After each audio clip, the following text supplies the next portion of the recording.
when a sentient pile of pink goo terrorized a small Louisiana town masquerading as California, the behind-the-scenes chaos rivaled anything the monster could dish out. From food thickeners playing a starring role to real-life prom dates turned co-stars, motorcycle tire blowouts during death-defying stunts, and a future Baywatch icon meeting her gruesome end via breast-bursting Blob, this cult classic remake hides some truly bizarre production secrets.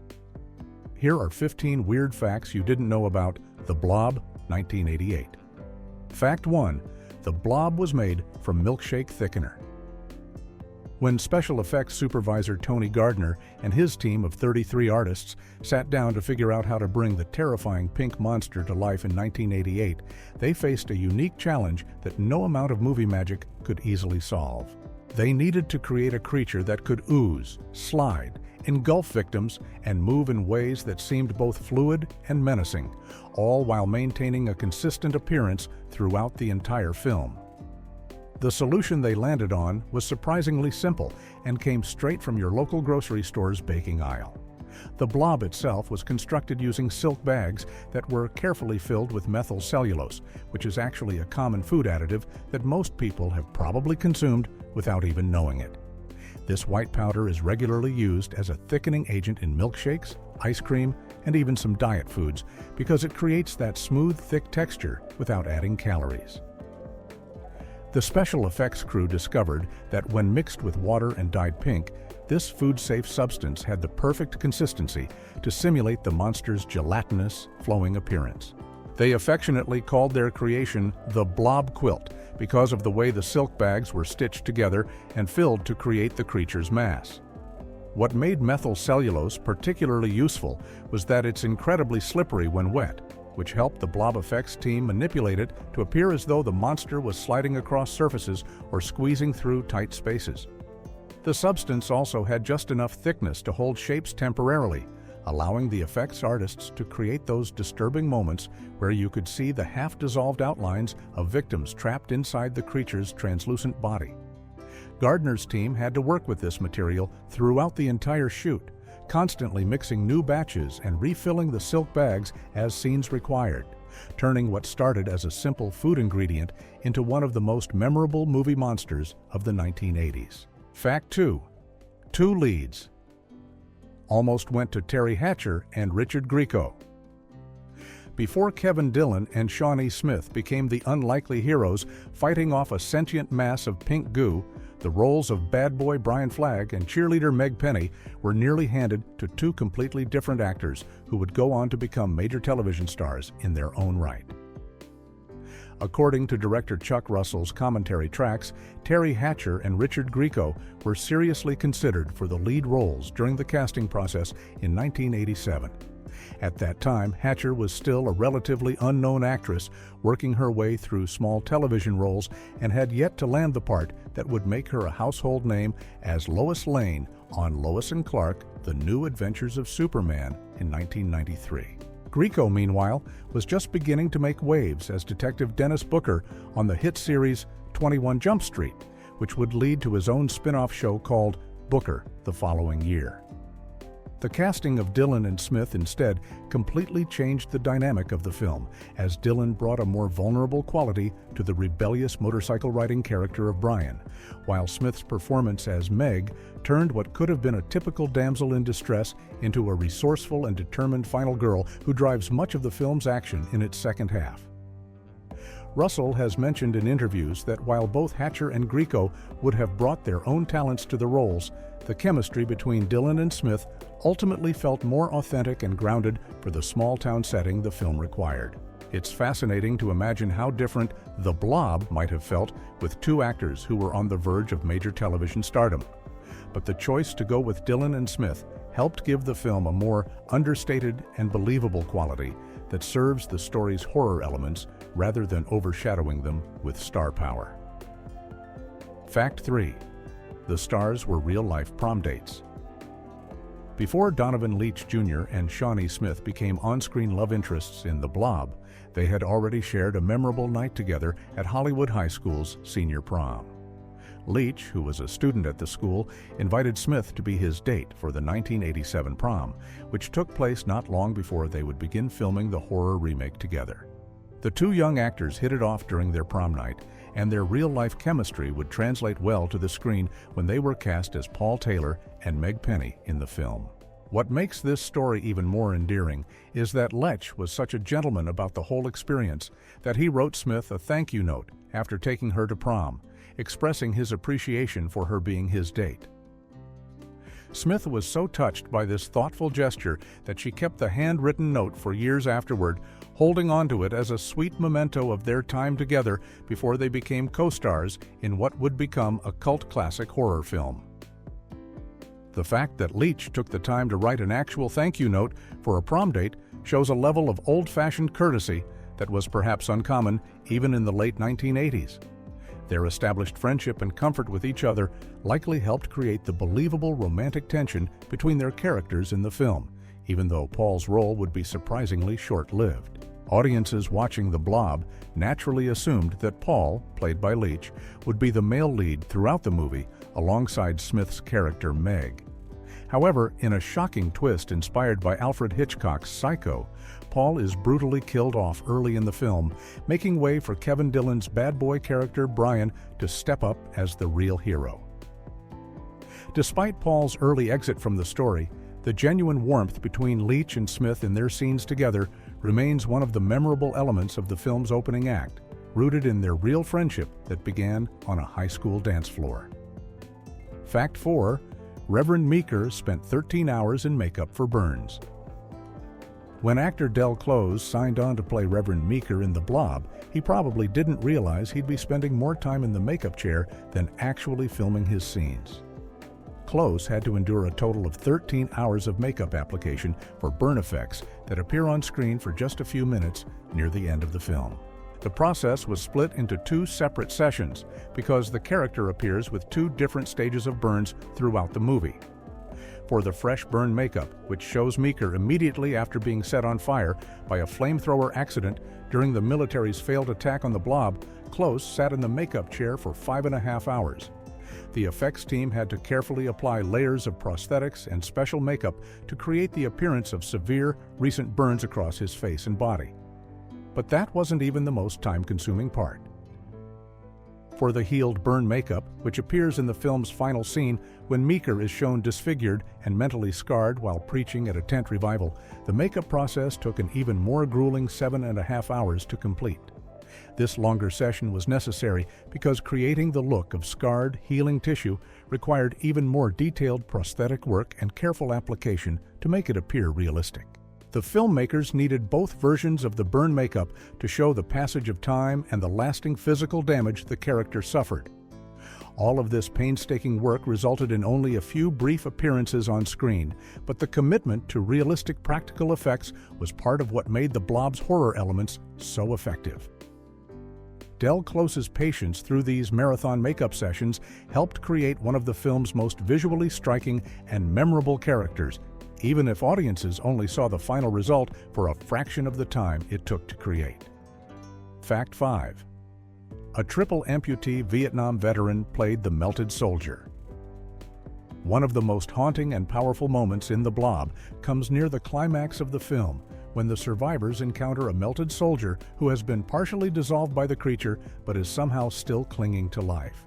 This horrifying character, barely recognizable as human with his limbs melting away, weakly pleads for help before the protagonist grabs a satchel charge off him and keeps moving. What makes this scene even more remarkable is that the role was performed by Noble Craig, a real-life triple amputee who had been catastrophically injured while serving in the Vietnam War. Noble Craig brought an authenticity to the role that no prosthetics or special effects could have replicated on their own. His real injuries from his military service meant that the effects team could build upon his actual physical condition to create the disturbing image of a person who had been partially consumed by the Blob. The filmmakers made the decision to cast Craig specifically because his genuine disability would lend a visceral realism to what was already one of the movie's most disturbing death scenes, showing the true cost of the monster's rampage through the small town.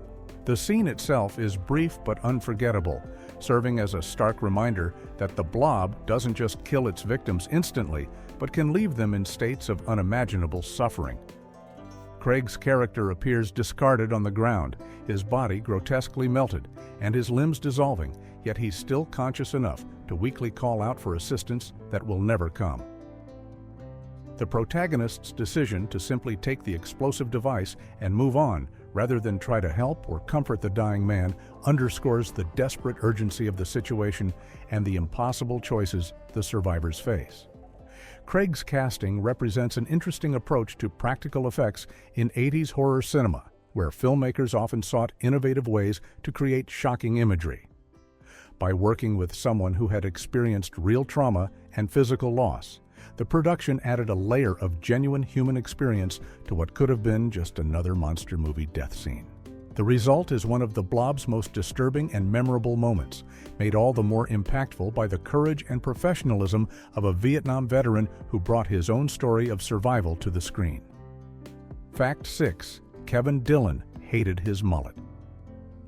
Kevin Dillon might have played the rebellious bad boy Brian Flagg with convincing swagger throughout The Blob, but behind the scenes he absolutely despised one crucial element of his character's look, that iconic 1980s mullet. The distinctive hairstyle, which became synonymous with Brian's outsider persona, wasn't even Dillon's real hair. Director Chuck Russell had insisted that both Dillon and co-star Shawnee Smith wear hair extensions to achieve the specific looks he envisioned for their characters, and while Smith adapted to her extensions without much complaint, Dillon found his mullet extensions to be a constant source of frustration during the production. The hair extensions were necessary because Russell had a very particular vision for how Brian Flagg should look as the town's resident troublemaker and motorcycle riding rebel. The exaggerated mullet, with its short front and long flowing back, was meant to instantly communicate Brian's anti-establishment attitude and set him apart from the clean-cut jock character played by Donovan Leitch. However, what looked effortlessly cool on screen required significant effort and discomfort behind the scenes. Dillon had to endure lengthy sessions in the makeup chair, getting the extensions applied and maintained throughout the filming schedule, which took place primarily in Abbeville, Louisiana, during early 1988. According to commentary from Russell himself, Dillon made no secret of his dislike for the hairpiece, frequently complaining about how uncomfortable it was to wear, especially during the film's many night shoots in the humid Louisiana climate. Despite his personal feelings about the hairstyle, Dillon remained professional and committed to the role, never allowing his frustration with the mullet to affect his performance. The irony is that the very hairpiece he hated so much became one of the most memorable visual elements of his character, helping to define Brian Flagg as one of the more distinctive heroes in 1980s horror cinema. Fact 7. Both tires blew. During the motorcycle jump.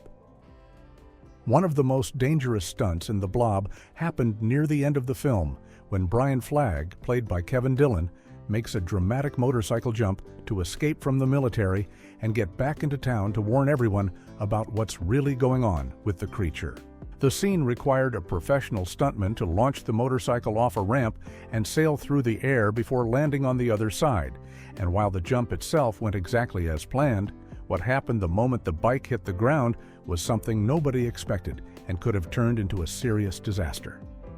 When the stuntman brought the motorcycle down after flying through the air, both tires exploded on impact due to the force and angle of the landing.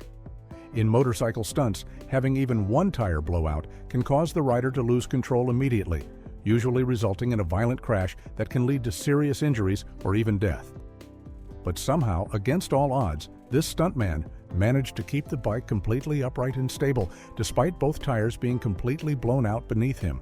The level of skill and quick thinking required to maintain balance and control in that split second is almost hard to believe, and it's a testament to just how experienced and talented the stunt performers on this film really were.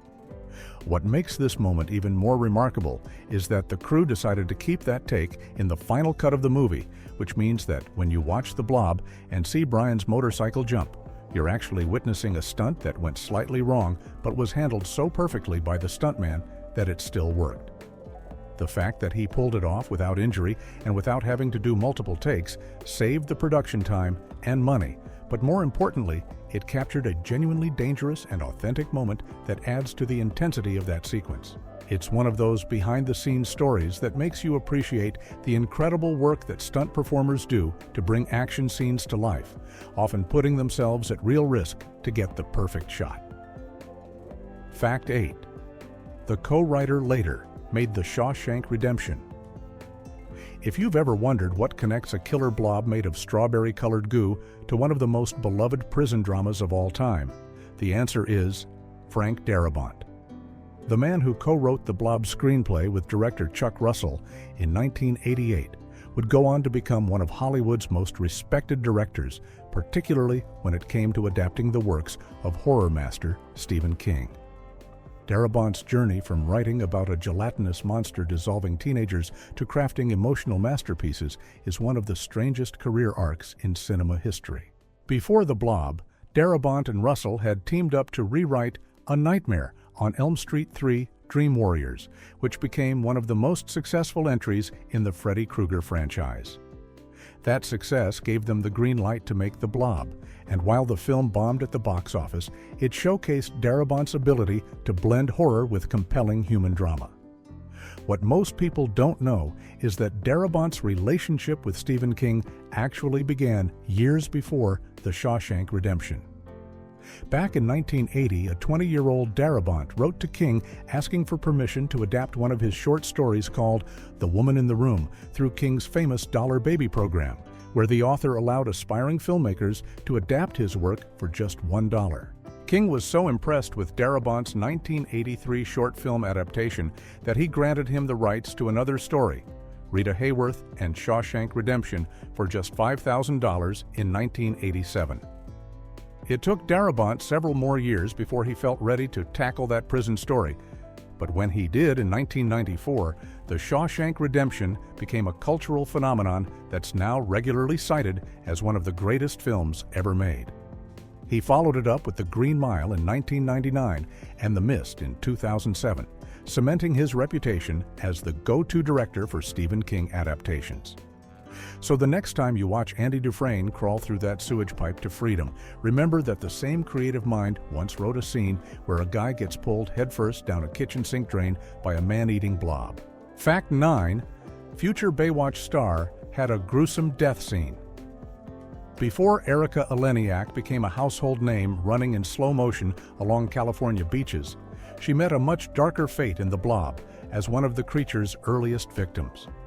In 1988, the then 18-year-old actress appeared in the film playing a character named Vicky DeSoto, and her death scene remains one of the movie's most shocking and disturbing moments. Eleniak's character is shown sitting in a parked car with her boyfriend Scott during what's supposed to be a romantic moment at the local makeout spot, but unbeknownst to them, the Blob has already invaded the vehicle and killed her while he stepped away. When Scott returns to the car and leans in to get closer to Vicky, he has no idea that she's already dead, and what happens next caught audiences completely off guard.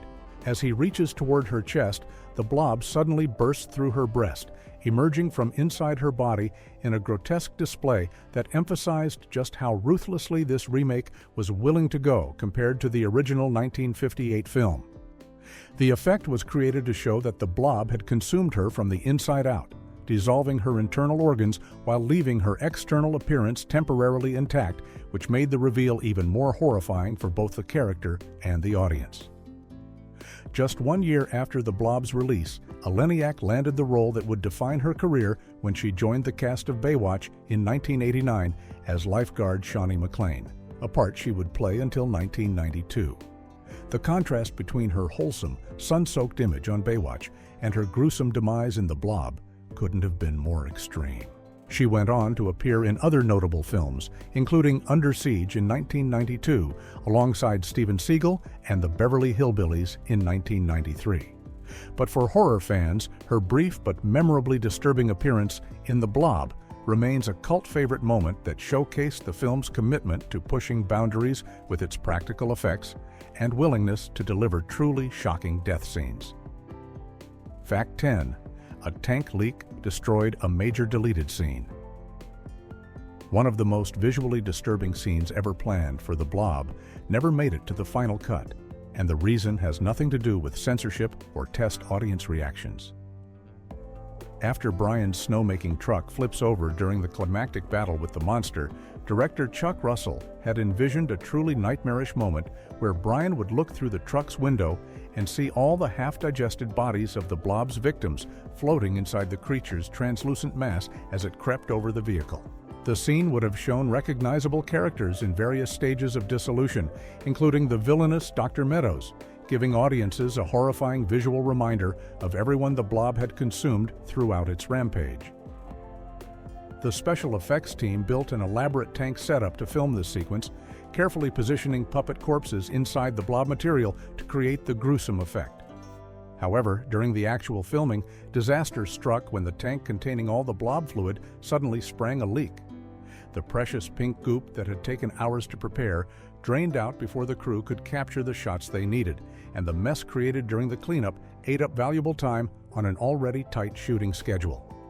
With no opportunity to rebuild the effect and reshoot the scene before the production deadline, the entire sequence had to be scrapped. Today, the only evidence that this deleted scene ever existed is a single behind-the-scenes photograph showing Dr. Meadows' half-digested puppet corpse, complete with melted features and dissolving clothing, preserved as a reminder of what could have been one of the film's most memorably grotesque moments. The loss of this scene meant audiences never got to see the full horrifying scope of the Blob's digestive process, though the movie's other visceral effects certainly didn't leave viewers wanting for gore. Fact 11. The Blob contains multiple Stephen King references. If you pay close attention to The Blob, you'll notice several clever nods to Stephen King's massive apocalyptic novel, The Stand, and these weren't accidents. They were deliberate Easter eggs planted by co-writer Frank Darabont, who would later become famous for adapting King's works into some of the most beloved films in cinema history. Darabont had already established a relationship with Stephen King years before writing The Blob, having adapted King's short story, The Woman in the Room, as part of King's famous Dollar Baby program, where the author allowed young filmmakers to adapt his stories for just $1. This connection to King's work clearly influenced Darabont's approach to the Blob's screenplay, and he wove in multiple references that horror fans would recognize. The most obvious reference comes from the film's rebellious protagonist, Brian Flagg, played by Kevin Dillon with his iconic mullet and leather jacket. The character's last name, Flagg, is a direct homage to Randall Flagg, the demonic antagonist in The Stand, who is also known for his dark, rebellious appearance and leather-clad style. In King's novel, Randall Flagg represents evil incarnate in a post-apocalyptic world devastated by a government-created virus, which makes the reference even more fitting since The Blob also features a deadly organism created by the U.S. government as a biological weapon experiment gone wrong. The second major reference appears in the film's opening sequence with the elderly homeless man who becomes the Blob's first victim after discovering the crashed meteorite. In the credits, this character is listed as Can Man, which directly references Trash Can Man, another significant character from The Stand. Trash Can Man is a pyromaniac drifter who becomes one of Randall Flagg's followers, and the parallel between the two vagrant characters is unmistakable. These King references show how Darabont was already deeply immersed in the author's universe years before he would go on to direct The Shawshank Redemption in 1994, The Green Mile in 1999, and The Mist in 2007. Fact 12. The end credits are pink to match the monster. If you manage to sit through the entire movie without looking away during some of the more gruesome dissolving scenes, you might have noticed something unusual as the credits started to roll at the end of The Blob. Instead of the typical white or yellow text that most movies from the 1980s used for their closing credits, the entire credit sequence in this film appears in a bright pink color that perfectly matches the distinctive shade of the monster itself. This creative decision was a deliberate artistic choice by the filmmakers to maintain the movie's aesthetic all the way through to the very last frame, ensuring that even as audiences read the names of the cast and crew who brought this horror remake to life, they were still visually reminded of the gelatinous creature that had been terrorizing the small town of Arborville throughout the story. The pink credits weren't just a random stylistic flourish either, as they served as one final callback to the Blob's menacing presence and helped reinforce the film's overall visual identity. While most horror movies of that era simply slapped standard white text over a black background and called it a day, director Chuck Russell and his team paid attention to these smaller details that helped set the Blob apart from other creature features. The choice also worked as a subtle reminder that despite the Blob being frozen and seemingly defeated by the end of the film, a small piece of it still survived in Reverend Meeker's jar, keeping the threat alive for a potential sequel that never came. Among those pink credits, you can also find some unusual job titles that reflected the unique challenges of making this movie, including the memorable listing for Blob Wrangler, which was the person responsible for managing and manipulating all the different Blob effects between takes. The combination of the pink typography and these quirky credit listings gave the film's finale a playful yet unsettling tone that perfectly captured the spirit of this cult classic remake. Fact 13. Del Close appeared in both Blob films. Actor Del Close holds a unique distinction in the Blob franchise as the only performer to appear in multiple installments of the series. Close first entered the Blob universe in 1972 when he played a character credited as Hobo with an eye patch in the sequel titled Beware, the Blob, which was also known as Son of Blob. This film was notable for being directed by Larry Hagman, who would later become famous for playing J.R. Ewing on the television series Dallas, and it was actually the only feature film Hagman ever directed in his entire career. The sequel was presented as more of a horror comedy compared to the original 1958 film, and Close's brief appearance as the eye patch-wearing hobo fit into that lighter, more campy tone. 16 years later, Close returned to the Blob franchise in a much more substantial role when he was cast as Reverend Jacob Meeker in the 1988 remake. His casting came about through fortunate timing and unexpected circumstances. Close had been scheduled to direct a mock opera production about Ronald Reagan at New York's Lincoln Center for the Performing Arts during the period when the Blob was filming, but that production was suddenly canceled, which made him unexpectedly available to audition for the horror remake. Director Chuck Russell cast him as the fire and brimstone preacher who becomes physically and psychologically scarred by his encounter with the monster. The Reverend Meeker role proved to be one of the most memorable characters in the film, especially in the chilling final scene where the now disfigured and clearly unhinged Reverend holds up a jar containing a piece of the still-living Blob while preaching about the coming apocalypse.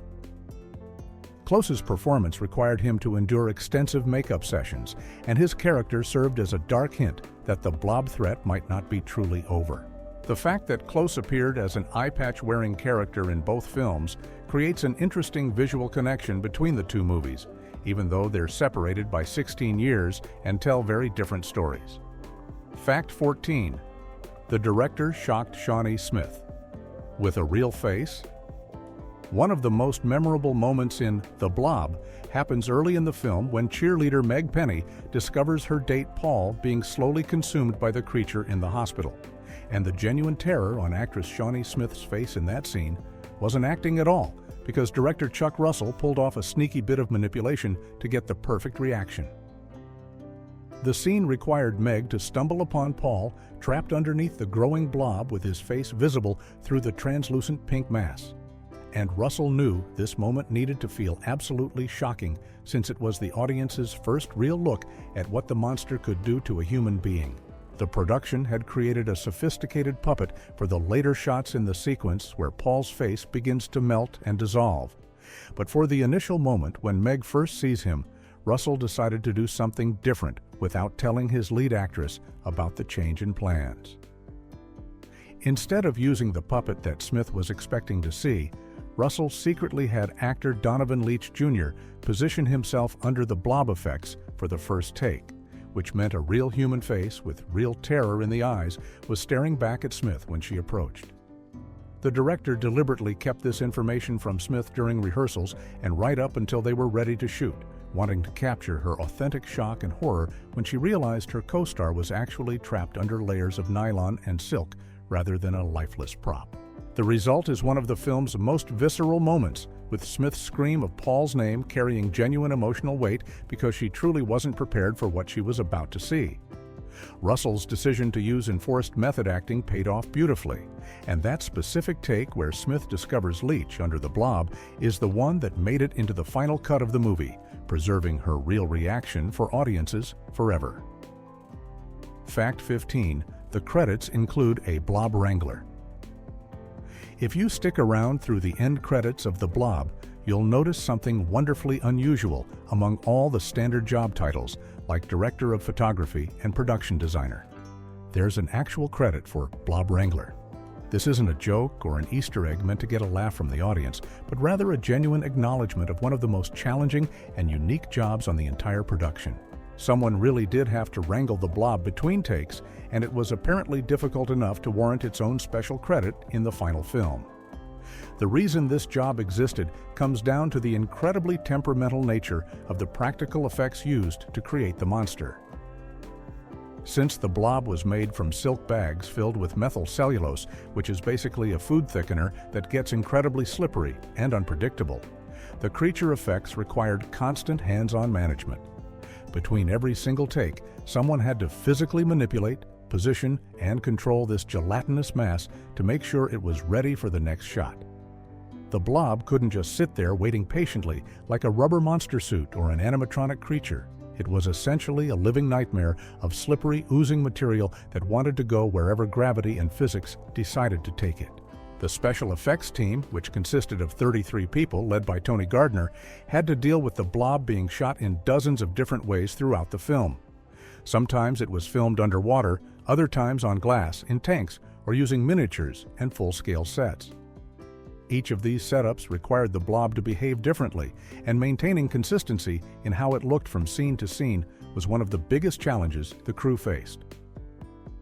The blob wrangler essentially became the person responsible for making sure this unpredictable mass of goo stayed under control and looked like the same terrifying creature throughout the entire movie, even though it was constantly trying to slide, drip, and ooze in directions it wasn't supposed to go.